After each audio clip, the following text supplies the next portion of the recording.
Section 3.2a, logarithmic functions and their graphs. One of the most important things in this chapter is knowing how to go from logarithmic to exponential form and vice versa backwards back into logarithmic form. You have to be able to understand this to be able to solve both logarithmic and exponential equations. Log base b of x is equal to y. That is logarithmic form on the left. On the right is exponential form. B to the y power equals x, and you can go back and forth between those two forms at any time. You are going to hear this out of my mouth over and over and over again throughout this entire chapter. Base to the exponent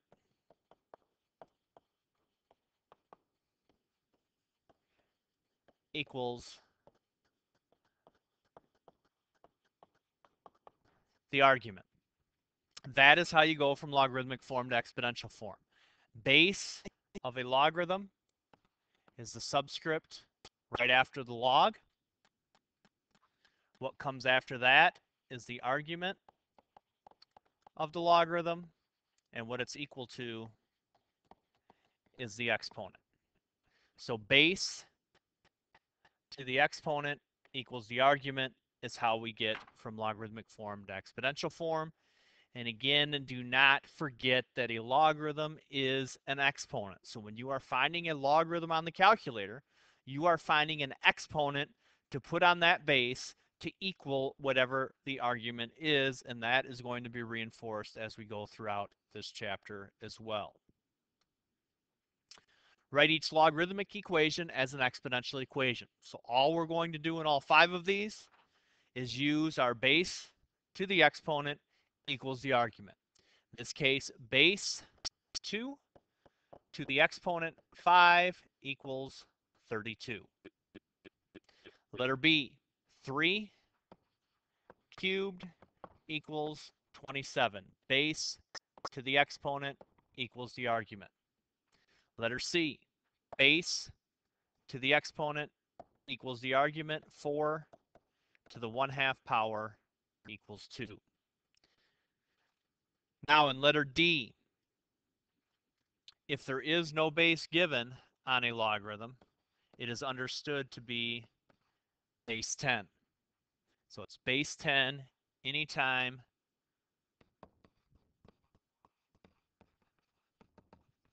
nothing is given. So base 10 to the exponent -2 equals the argument 1/100. When we're talking about a natural logarithm, natural logarithms will never have a base given. So it will never have a subscript because natural logarithms are always understood to be base e.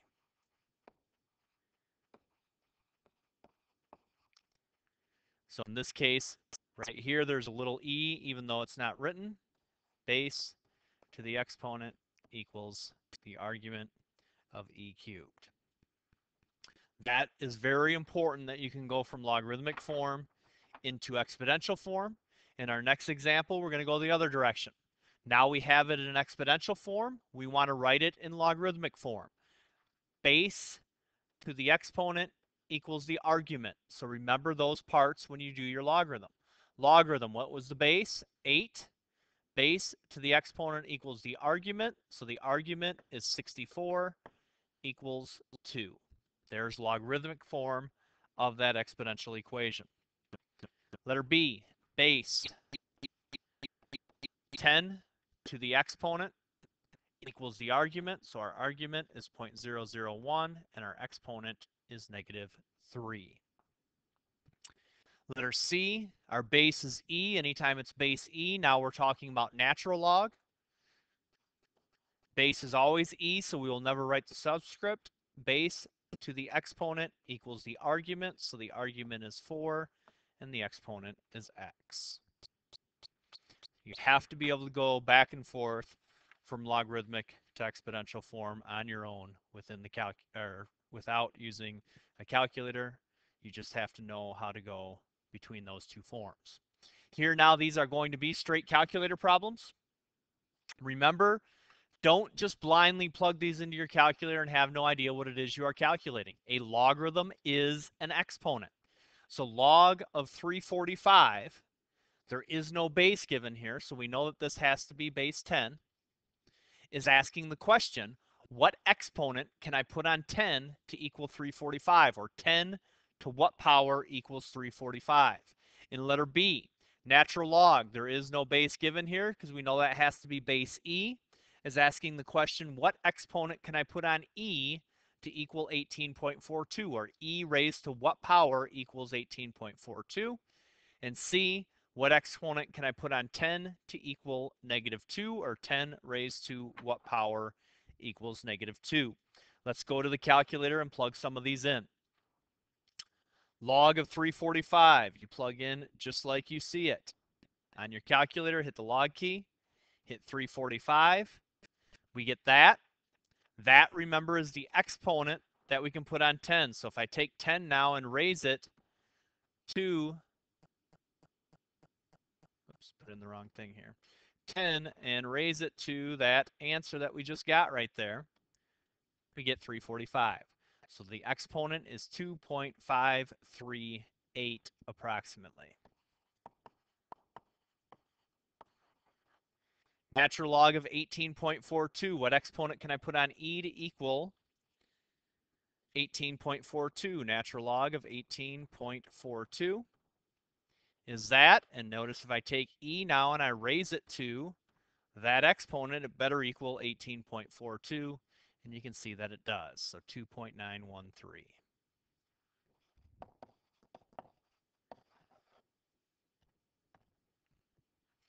Letter C. Let's think about this. We're asking what power can we raise 10 to equal -2? Remember what we did in graphing in section 3.1. We know that when we take an exponential, in this case 10 to what power equals -2, that exponential gets closer and closer and closer to 0, but it never gets negative. And in this case, we cannot do this. This is not possible. And the reason being is the argument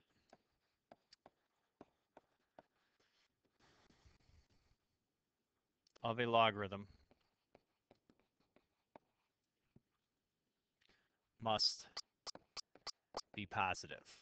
And that's related to what we did with our graphing, where we know that any exponential gets closer and closer and closer to 0, but never gets to 0. Therefore, the argument of the logarithm has to always be positive. Evaluate without a calculator. Okay, so if we look at these and use what we know about our idea of logarithms, usually the easiest way to do these without a calculator is going to be to make it into equation. What do we want to know? We want to know what log base 2 of 32 is equal to. When we don't know something, we put in a variable. So we put in x. Change now to exponential form. 2 to the x base to the exponent equals the argument. 2 to what power equals 32? That's 2 to the 5th power, so x has to be 5. Letter B, set that equal to x. Base to the exponent equals the argument. 3 raised to what power equals 1? We know that that has to be 0. Anything to the 0 power is 1. Base to the exponent equals the argument. We want to get like bases on each side. 4 we know we can write as 2 squared. We have an exponent raised to an exponent. We multiply, so that becomes 2 to the 2x equals 2 to the 1st. 2x equals 1. Divide. X is 1/2.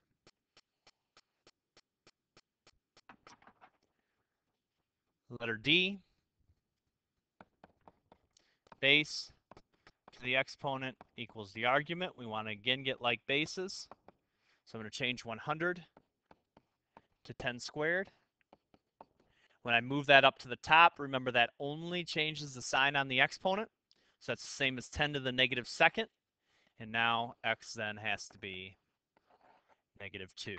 So if you're asked to solve without a calculator, you must show steps to get there. You must show how you get common bases on both sides and then set the exponents equal to one another.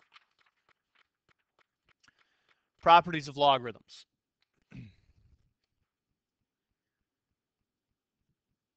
Log base a of 1 equals 0. Remember what this is saying, that anything, if I change this to exponential form, anything to the 0 power equals 1, which we know is true.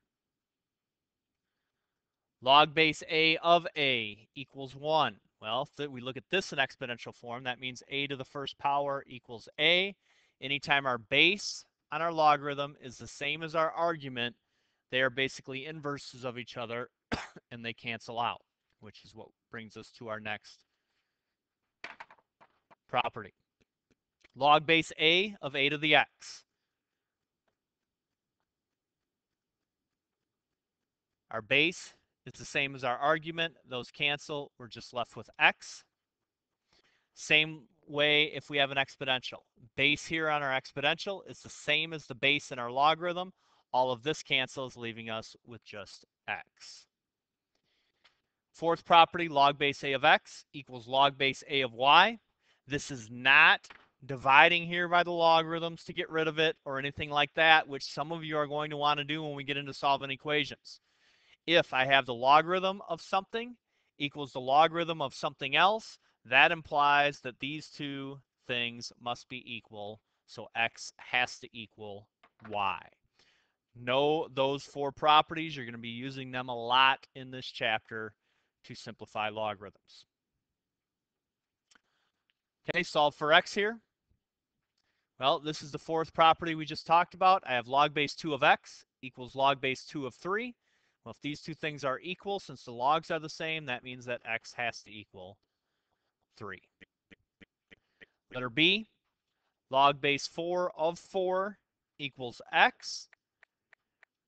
Base on our logarithm is the same as the argument of the logarithm. They cancel out. We're left with whatever the exponent is, which in this case is a 1. So x equals 1. Looking at more of the properties. Log base 5 of 5 to the x, base on the logarithm. Same as the argument again, cancel. We're left with the exponent, which is just x. Likewise, if we do the same process with an exponential, the base on our exponential is the same as the base on the logarithm within the exponent. Cancel, and we're left with the argument, which is just 14.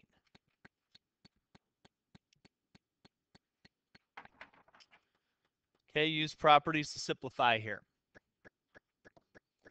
Well, I can rewrite this argument if I move the e up to the top, just -1. Now use your properties. Base always on a natural log is e. So we have an e written here, even though it's not, we don't write it. It's understood to be there. So the base on this logarithm is the same as the argument. They cancel. We're left with the exponent. Same thing here. Base on our exponential is the same as the base on the logarithm in the exponent. Cancel. We're left with the argument. Same property here. Logarithm and e cancel. We're left with the exponent.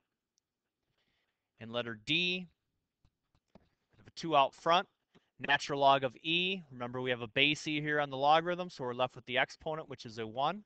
And 2 times 1 is 2. So you will have to use those properties to simplify logarithmic expressions.